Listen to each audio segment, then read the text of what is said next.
Welcome to Sew Very Easy. My name is Laura, and it is time for Block 4 from the free pattern from Coats Thread Company.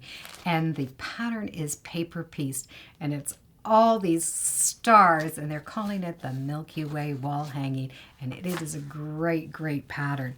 It is paper pieced, and so far we have Block 1 done, Block 2 done, Block 3 done, and today, let's get Block 4 done. I'll put a link in the description to the free patterns and you can print them out and follow along. So the pattern has been using this fabric from Free Spirits. It's their essential line and all of the colors are very vibrant and very, very pretty.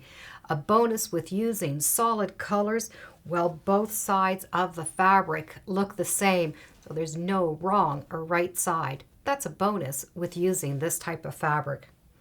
So I'm going to continue using these colors. Now what I've done is I have labeled all of the colors with little pins, and they're little flathead pins that I have put letters on, and those letters correspond with the list so that I will always know what colors I'm using. There's a couple of things that to me I would not paper piece without. Number one is flathead pins. The reason is when you fold the paper over, it keeps the paper very flat. Unlike the ball pins, it's just easier with it being flat. I do like to use good, strong paper piecing thread. When you get paper piecing thread, it's very, very thin, but it's also very strong because you need to rip the paper off, so you need the thread to be strong. And Coats does make a paper piecing thread in many, many different colors. Now I know you can use any paper to print it on, but I do like the foundation paper. It is softer to rip off and it's very easy to sew on. The next would be add a quarter rulers. I would be totally lost without these. I love them.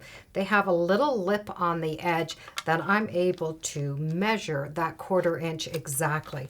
And to go along with that, I use a piece of template plastic with a very straight edge on it. Changing my needle is also very important. I do use a Microtech needle 8012. Those are my important tools. There are many other great tools, but let's get started on making the block. So I've pulled out the colors that I need, and again, I can identify them with the marks on the pins. And I put the identifying marks also on my pattern page. When you turn it over, they give you this great color diagram that you're going to be able to follow. You will have a page that you're going to need to print out 4 times. And this is what the block is going to be made out of. You will need 4 of these to make one block, so you have 4 corners. I find it a lot easier if you just print right from the PDF this pattern, because you need that 1 inch square to be an exact 1 inch square, and please test it before you start. I have found that sometimes if I photocopy this, it doesn't come exactly right. When you know that you have your 1 inch right, well, you're going to be able to start and make your blocks.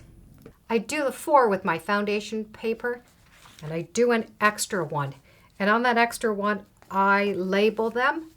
Then I will take those and cut them out. So each piece will be individual. I'm not going to sew with them. I use them as a guide. When the pieces are cut out, I then will be able to match up fabric to that size and a little bit bigger. So I'll take all of these pieces and I cut them out in all of the corresponding colors. Then I'm able to have them in little stacks in front of me. So I'm just going to be able to pull from each stack as I go along. So I'm going to start with my number 1 pattern piece corresponding and take my number 1 piece. Now with the first number, I do like to start with a nice big piece. It's just kind of easier to hold on to. And make sure that that piece is covering the entire pattern. I pin in to number 1, and I can do all the surrounding areas, but I must leave number 2 free. I'm going to use that stitching line as a fold line. I take the template plastic, and right along the line that I'm going to be stitching on, I fold the paper back. When I fold it back, you see how those pins keep it nice and flat. And this is where the add a quarter comes in. I can take and put it right up against that pattern piece and trim off the extra. What this has done now is given me a perfect 1/4 inch seam allowance. Well, I'm already done number 1. Next is going to be number 2. I take my number 2 piece, so I know this is going to be big enough, and I need to stitch it onto the back.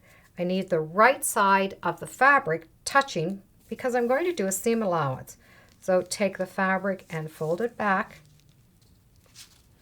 You can match up that edge just like you would normally for quilting at a 1/4 inch. And because I know I'm going to stitch along this line, I'm going to be able to take my pins and pin the paper and the fabric together. That way when I pick this up and bring it to the machine, the paper is not falling off. Now I'm not going to stitch on this side. I will be stitching on the side where all the printing is done.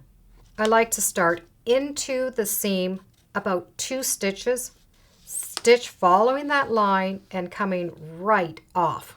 So here's 1 and here's 2. This is going to be the stitching line.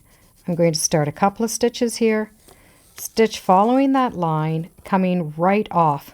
And you can see in the back that I will have a 1/4 inch seam allowance. I make sure my pins are out of the way, the needle's down just a couple of stitches past that line, and I'm going to stitch following that line.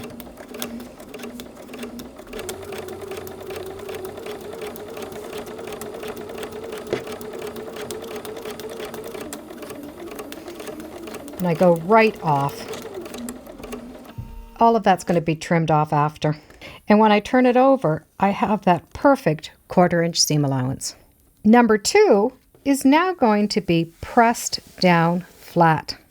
The next piece needed is going to be number 3. My stitching line is going to be between 2 and 3. And because 3 is all ready to go, I can just grab it out of the pile. Template plastic right along 2 and 3 stitching line. Fold that paper right against that edge.